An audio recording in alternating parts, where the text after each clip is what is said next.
I was clinically dead for a week. The afterlife is not what you think. It's not heaven, nor is it hell.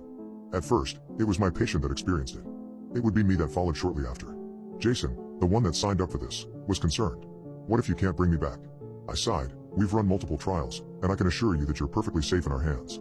We wouldn't do this unless we were absolutely certain we had the tools to bring you back. Jason has incurable cancer. With this experiment, we're attempting to extend his life. Now please, continue. I need to know that you understand the process. He took a deep breath before speaking. You're going to unalive me for an entire week, in stasis, meaning I won't decay, and I'm to report back what I see on the other side. Though his explanation was a bit simplistic, I nodded in agreement. It was a lot to ask, but considering he was already standing at death's doorstep, it might reassure him to know what's awaiting him on the other side. While I was nothing more than a mere physician there to examine the experiment, the professor working over me was a bona fide genius. He developed a cytostatic chamber that was essentially able to freeze dead bodies in time, halting degeneration down to practically zero. Normally, once someone dies, it takes only a few minutes for the brain to stop functioning, but during this time, people frequently experience vivid hallucinations that could be interpreted as a glimpse into the afterlife.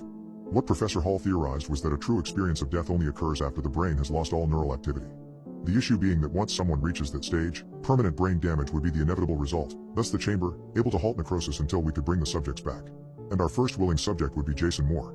Listen, Jason, I know you signed the contract, but you can still back out. There's no shame in being afraid, I said as I put a comforting hand on his shoulder. He shook his head in response. No, I need to know. I can't just die without knowing the truth. I nodded, and prepared to inject him with cryoserum. This is going to hurt, Jason, but only for a moment, I said as I injected the serum in through his fore. A few seconds passed and Jason tensed up in agony. He couldn't move too much due to the restraints, but he still tried his best to get loose. He let out a quick yelp before suddenly falling still. His heart had stopped, and the experiment had officially begun. We rushed him into the chamber, and locked it. A blue gas filled it and his temperature dropped to just above freezing. Any further, and the water in his body would expand, rupturing his cells, making his death irreversible.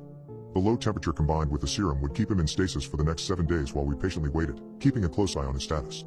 EEG and ECG readings are negative. He's dead, doctor, one of the assistants said.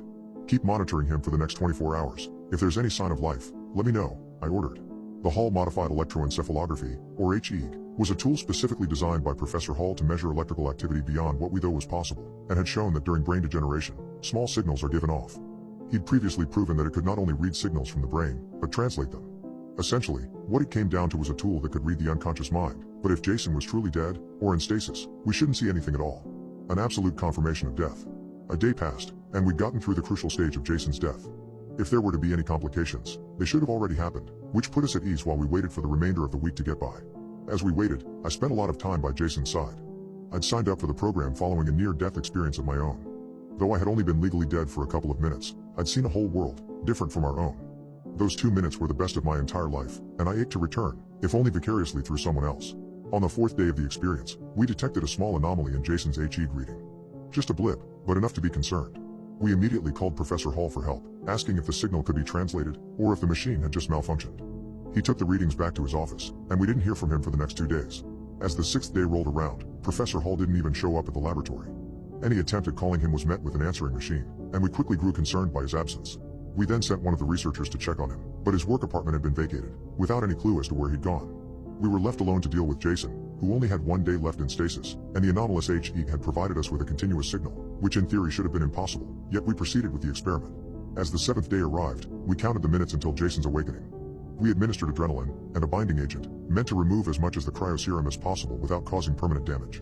Within a minute, we detected a heartbeat, and just a few seconds after that, clear signs of life. All of that, accompanied with completely normal EEG readings, similar to those of a sleeping person dreaming vividly, meant the experiment had been a success. Then we allowed him to rest for 12 hours before waking him up. I sat by his bedside, waiting for him to awake, as desperate as I was curious to finally learn the truth about the afterlife. I almost fell asleep as I noticed Jason's eyes shoot open in shock. He frantically looked around the room for a few seconds before letting out a blood-curdling scream of absolute horror. Jason, calm down, you're safe, I yelled as I had to hold him down. Yet, he kept screaming for minutes, alerting the entire laboratory personnel. He punched, scratched, and kept shouting incomprehensible jargon, as if he'd forgotten how to speak. Eventually we had no choice but to sedate him, while we figured out our next move. In the meantime, some of our co-workers were out looking for Professor Hall, who'd long since been reported missing by his family. We ransacked his office, and found his notebook, containing scribbles, and the anomalous HEEG we'd gotten during the experiment, folded inside the book. Most of the notes were just frantic writings hardly related to the HEEG itself, a panicked view into Hall's mind the last time he'd been seen. We shouldn't have done it. I'm sorry, repeated over and over again, without any explanation as to why he'd left.